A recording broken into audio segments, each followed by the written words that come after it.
Selamat berjumpa kembali, saudara-saudara yang terkasih, di kanal Forum 195. Kanal kita bersama untuk mengasihi, melayani, memuji, dan menyembah Tuhan kita Yesus Kristus. Damai kasih Allah menyertai kita semua.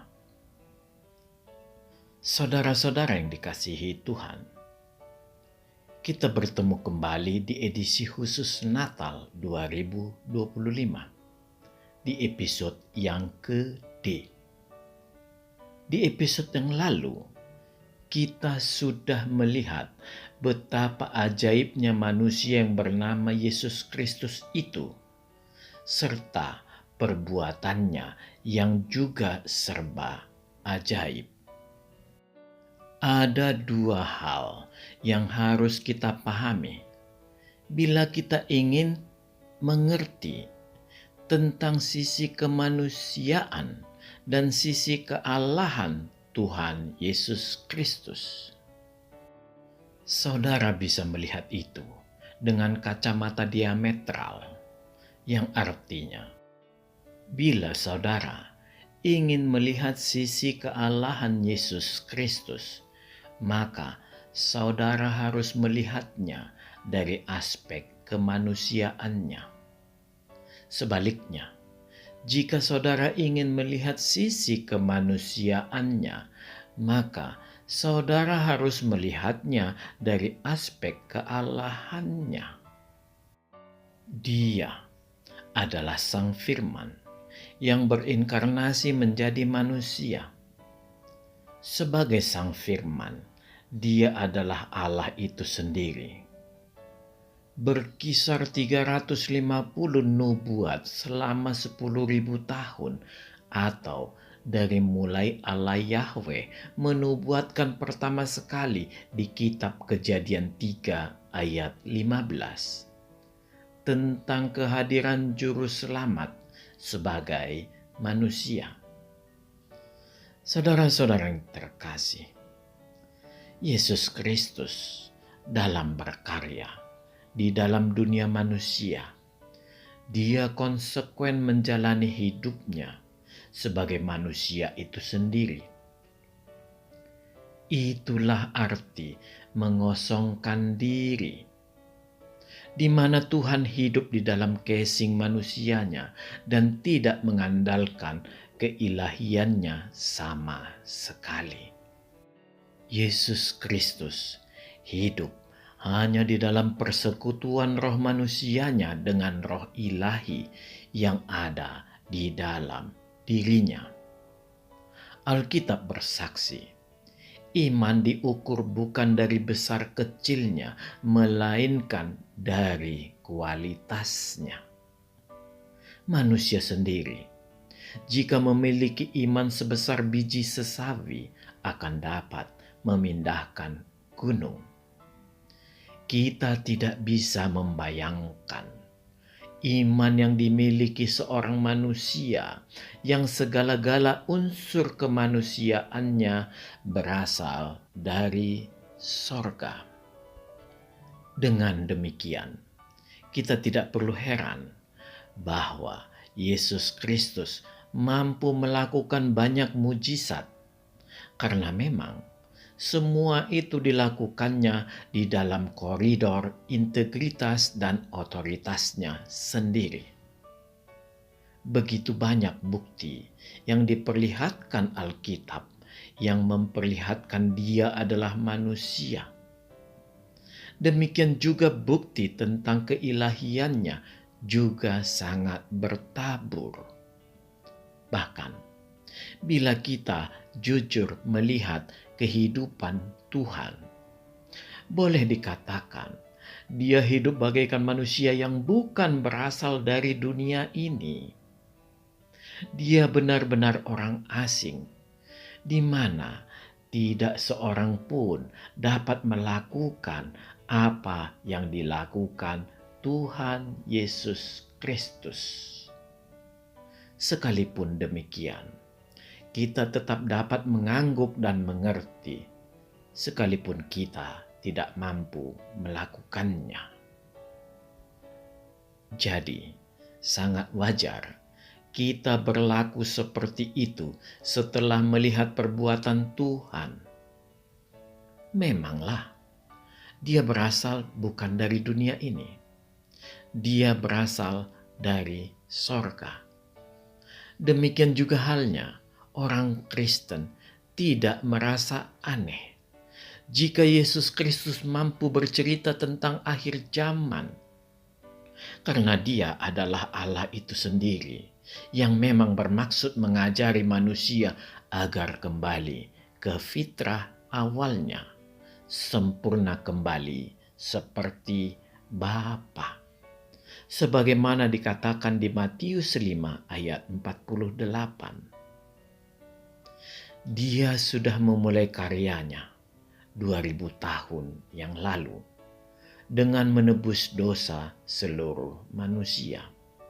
Iya, inisiatif selalu berawal dari Allah untuk mengajari manusia. Dia memberi contoh bagaimana kita memperoleh keselamatan itu. Semua karena kasih-Nya. Sungguh, Dia Allah yang maha baik.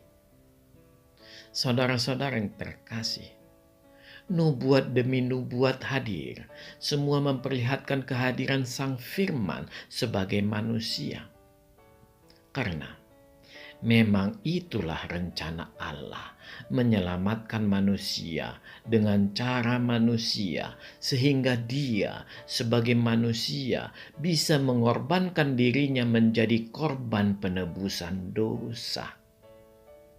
Konsekuensinya, sebagai Allah, Dia harus mengambil casing atau rupa manusia. Itulah tubuh berbentuk manusia serta identitas manusia, dan itulah roh manusia. Roh manusia inilah yang membuat Tuhan menjadi 100% sebagai manusia. Jadi, Dia tidak lagi sekedar Kristofani, yaitu firman yang mengambil rupa bagaikan manusia atau malaikat, seperti di zaman dahulu, yang mana Dia bisa hidup di antara manusia sekalipun bukan manusia. Yesus Kristus adalah Sang Firman yang sudah lengkap dan penuh sebagai manusia. Satu hal yang harus kita ingat, kemanusiaan Tuhan adalah unsur tambahan. Tanpa roh manusia, Tuhan hanyalah Kristofani, yang seluruhnya Allah dalam bentuk manusia. Dengan natur seperti itu, tidak akan bisa Yesus Kristus menjadi korban tebus dosa. Sekalipun casing dalam bentuk tubuh manusia itu juga bisa diserahkan Yesus Kristus untuk disalibkan dan juga bisa dirusak. Tetapi di dalam tubuh itu hanya roh Sang Firman yang ada. Jadi, tetaplah tidak akan ada yang bisa mati, karena Allah tidak bisa mati. Saudara-saudara yang terkasih, tujuan Allah tetap dalam koridor pengorbanan Yesus Kristus sampai mati. Karena kematian itulah yang diartikan sebagai pengorbanan di dalam cara pandang manusia, sebagaimana yang diajarkan Allah Yahweh di zaman awal. Bila Yesus Kristus hanya sebagai Kristofani, maka tidak akan ada kematian. Sekali lagi, Allah tidak mungkin mati. Dengan demikian, kita menjadi paham unsur tambahan itu atau nature tambahan itu bukan tubuh manusia, bukan casing itu, melainkan roh manusia itu sendiri. Jadi, Casing tubuh manusia itu tidak dihidupkan oleh roh Sang Firman. Karena Sang Firman mengosongkan atau dalam tanda kutip menonaktifkan dirinya. Casing tubuh manusia itu dihidupkan oleh roh manusia Tuhan. Roh manusia Tuhan bersekutu dengan roh Sang Firman di dalam tubuh manusia Tuhan. Sebuah persekutuan yang gilang gemilang, di mana roh manusia Tuhan penuh sukacita bercengkerama dengan roh ilahi yang dikenalnya dan yang sangat mengasihinya. Dengan keberadaan roh manusia Tuhan, maka kematian itu menjadi bisa terjadi, dan Alkitab mempersaksikannya ketika roh manusia Tuhan Yesus Kristus terpisah dari sebuah persekutuan dengan roh Sang Firman. Dan dia berteriak ke langit dalam sebuah tangisan pilu, sebagaimana dipersaksikan di Mazmur 22 ayat 2. Eli, Eli, lama sabachthani. Saudara-saudara yang terkasih, inilah kematian yang sesungguhnya, di mana roh manusia kita kembali kepada Allah. Tidak ada sebenarnya yang ditakutkan oleh manusia Yesus Kristus. Sebagai wujud tubuh manusia, sebenarnya tidak akan ada yang bisa membuatnya terluka atau merasa sakit. Karena casing itu adalah casing yang sempurna dari sorga, yang bisa dengan segera mampu memulihkan dirinya sendiri dalam sekejap. Segala siksaan juga tidak akan bisa membuat Yesus Kristus mati, walau luka seperti apapun yang diterimanya, karena dia tidak berdosa. Sistem tubuhnya akan mampu memulihkan kondisinya dalam sekejap. Itu hal yang sederhana bagi Tuhan, karena dia mampu melakukan segala hal.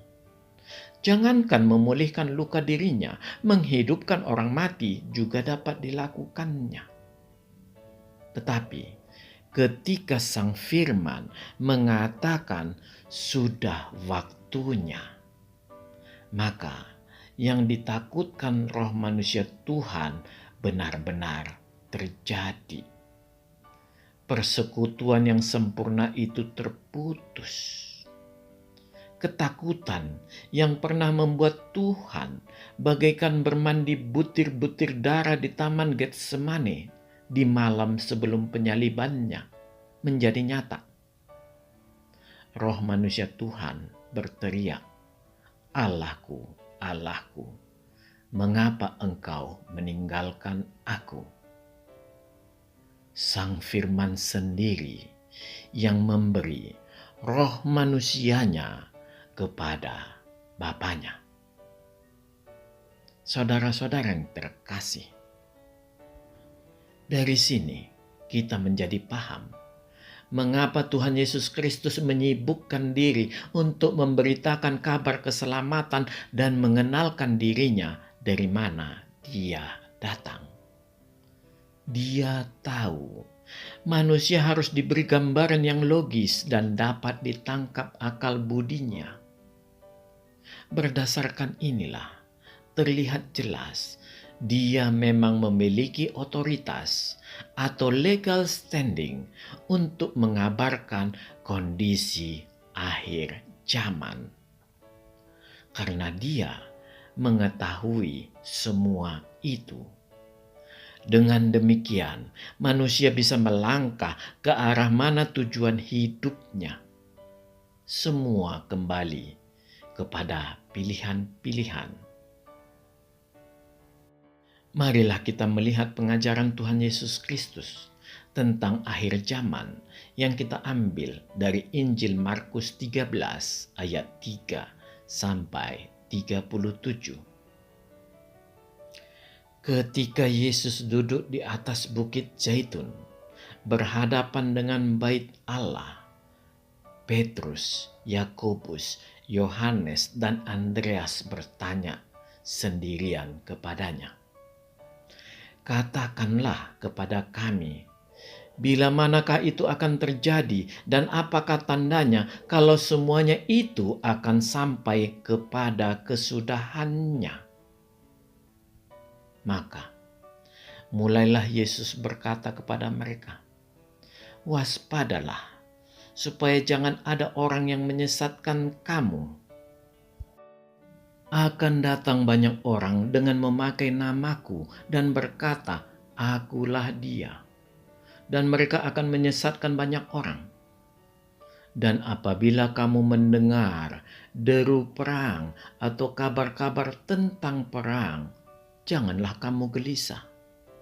Semuanya itu harus terjadi, tetapi itu belum kesudahannya.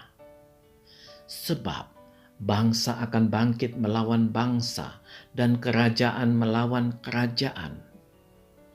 Akan terjadi gempa bumi di berbagai tempat dan akan ada kelaparan. Semua itu barulah permulaan penderitaan menjelang zaman baru. Tetapi kamu ini, hati-hatilah. Kamu akan diserahkan kepada majelis agama, dan kamu akan dipukul di rumah ibadat, dan kamu akan dihadapkan ke muka penguasa-penguasa dan raja-raja karena aku, sebagai kesaksian bagi mereka. Tetapi Injil harus diberitakan dahulu kepada semua bangsa. Dan jika kamu digiring dan diserahkan, janganlah kamu khawatir akan apa yang harus kamu katakan. Tetapi katakanlah apa yang dikaruniakan kepadamu pada saat itu juga. Sebab bukan kamu yang berkata-kata, melainkan Roh Kudus. Seorang saudara akan menyerahkan saudaranya untuk dibunuh. Demikian juga seorang ayah terhadap anaknya. Dan anak-anak akan memberontak terhadap orang tuanya dan akan membunuh mereka. Kamu akan dibenci semua orang oleh karena namaku.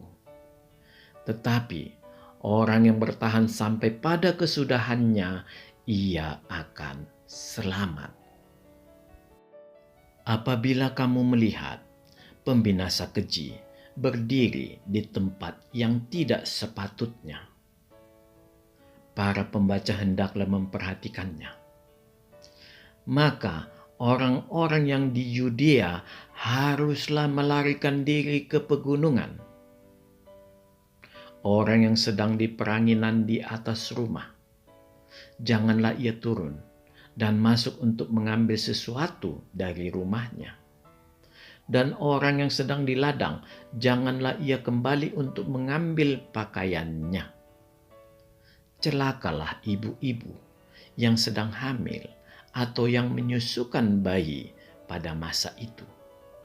Berdoalah supaya semuanya itu jangan terjadi pada musim dingin.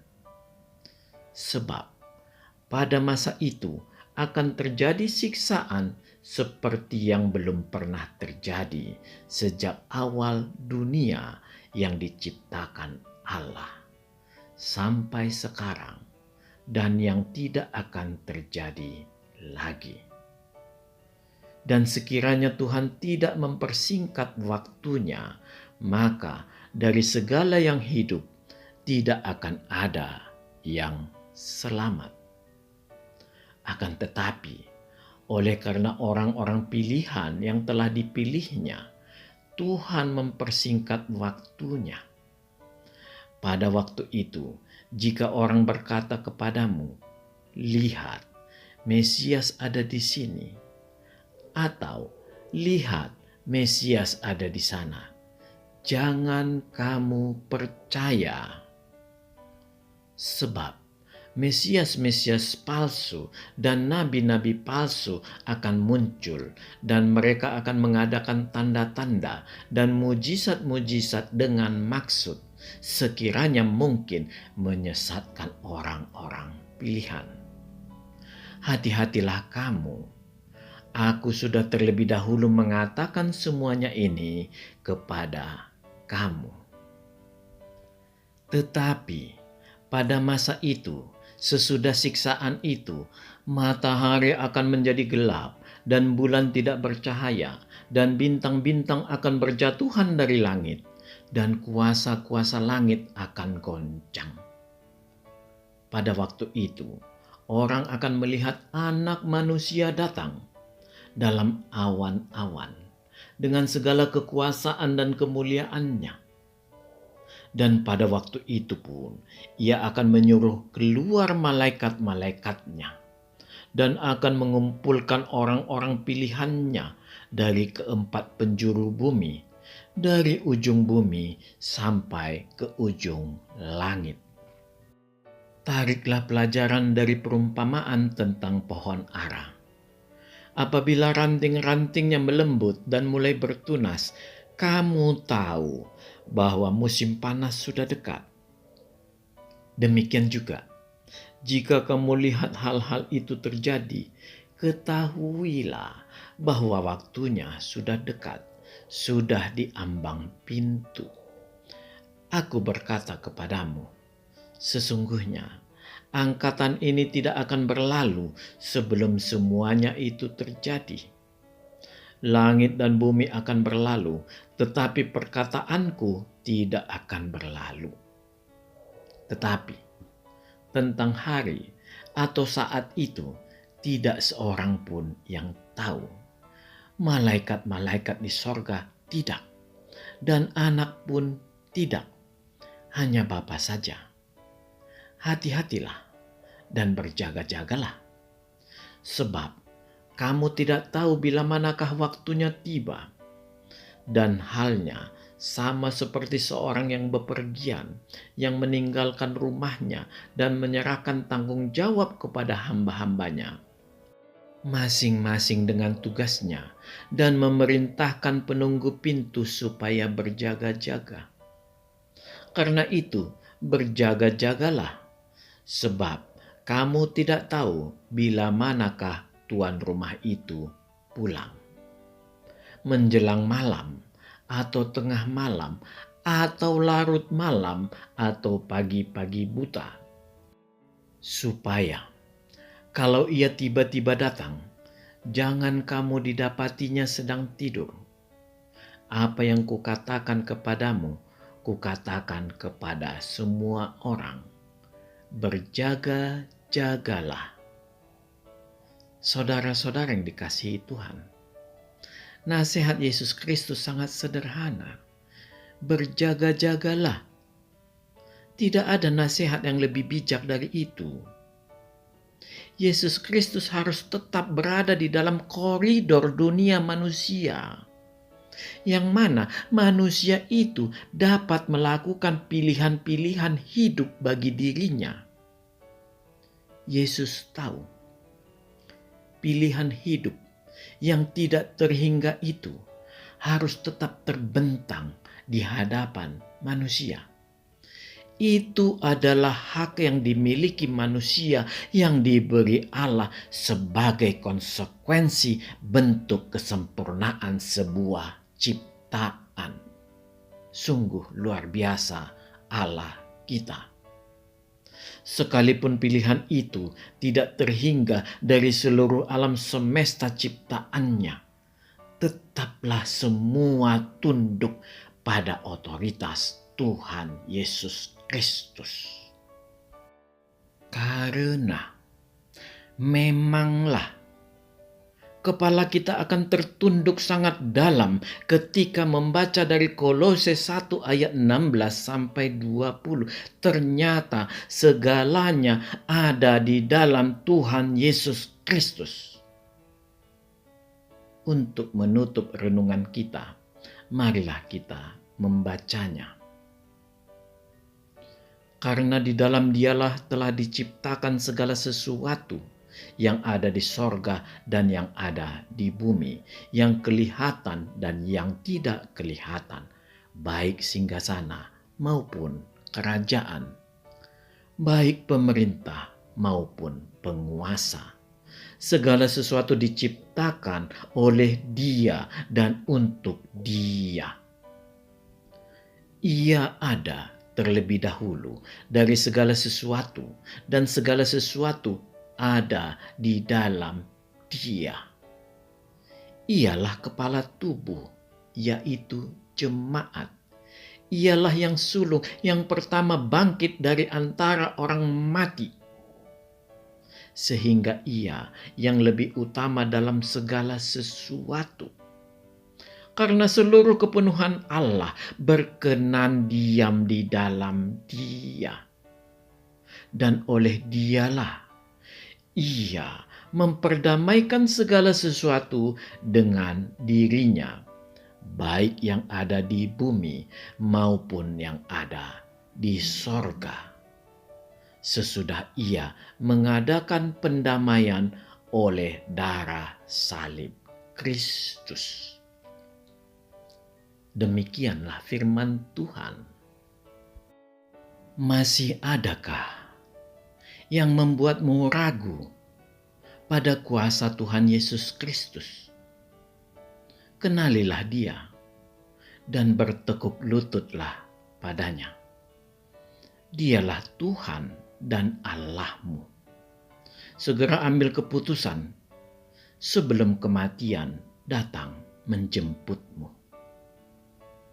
Amin. Tuhan memberkati kita.